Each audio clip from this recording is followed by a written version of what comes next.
Eto nga, may isa pang ang interview kay Christian Isguera. Sabi ko nga, para bagang bigyan ko lang kayo ng kapiraso ha. Ito. Para hindi tayo ayan. Pag tinignan natin itong mga sinasabi ni Congressman Leviste, how would you characterize him? And do you think yung mga criticism or doubts being raised against him are valid?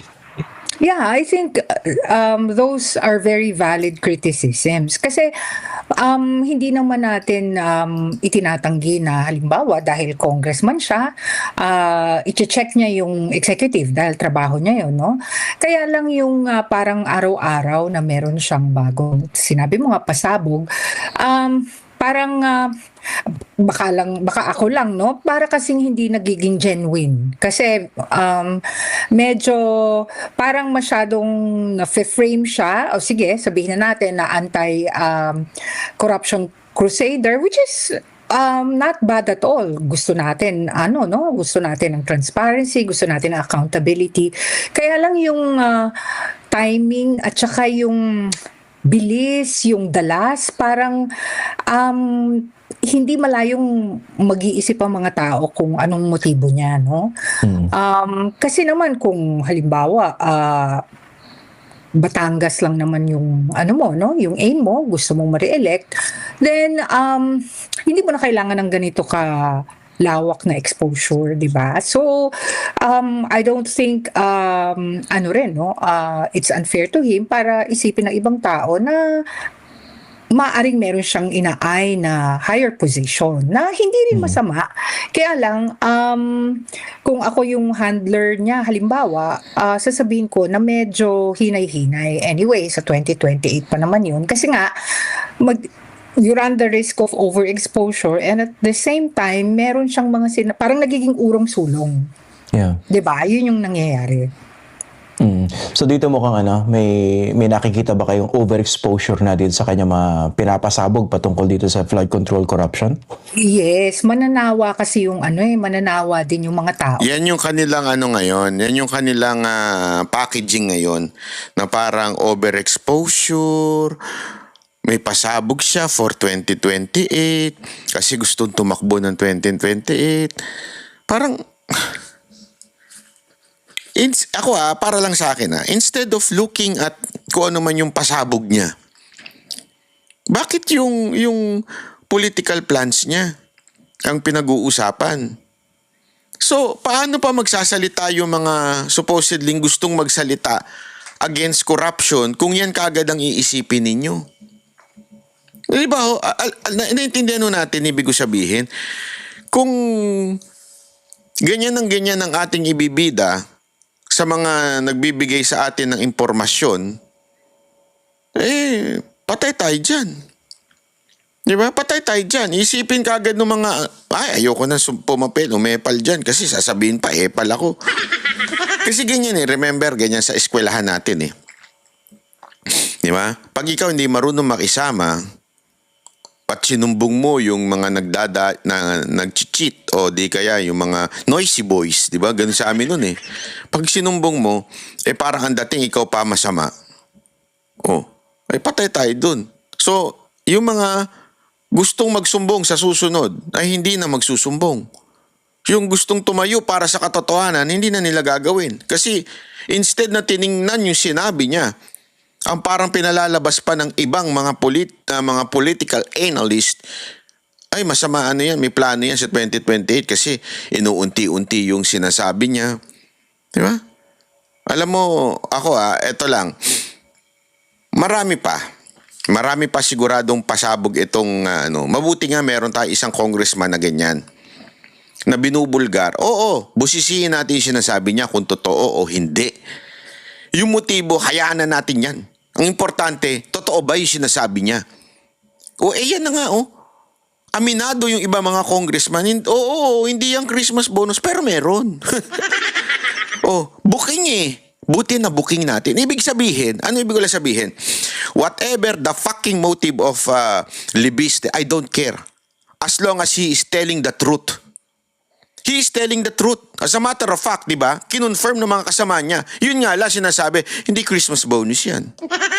Basta bonus. Di ba? So confirm yung MOOE, confirm yung mga bonus na naibibigay.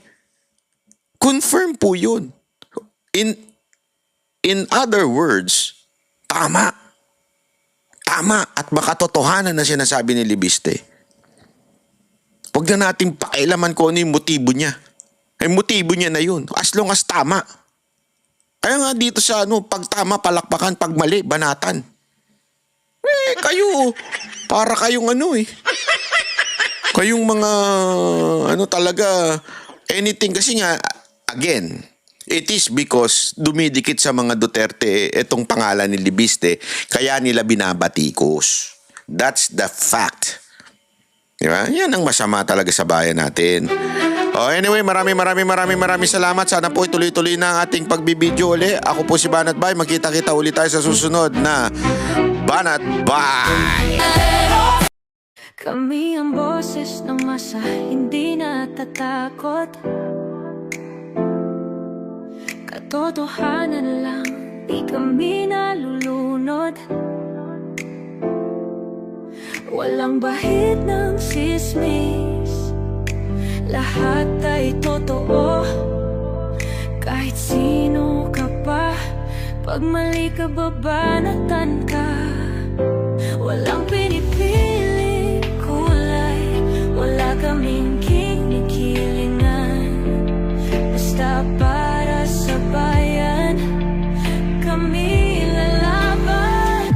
Pag tama palakpakan, pag mali banatan. Di matitinag, di matatakot, para sa bayan tuloy ang sigaw.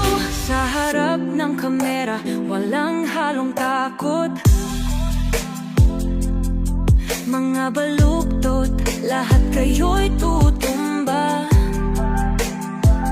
Ang hustisya at totoo, yun lang ang mahalaga. Kahit sinong harang, di kami matitinag. Walang pinipiling kulay, wala kaming kinikilingan. Basta para sa bayan, kami lalaban. Pag tama palakpakan, pag mali banatan. Di matitinag, di matatakot, para sa bayan tuloy ang sigaw. Kung nasa tama ka, ikaw ay aming kasama. Pero pag mali ka, handa ka na bang mabasag? Banateros kami, walang inuunan. Dahil bayan muna, bago ang sarili.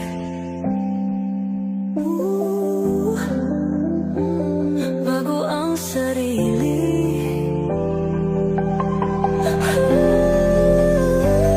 Pag tama palakpakan, pag mali banatan. Banateros ang sigaw, katotohanan ang laban.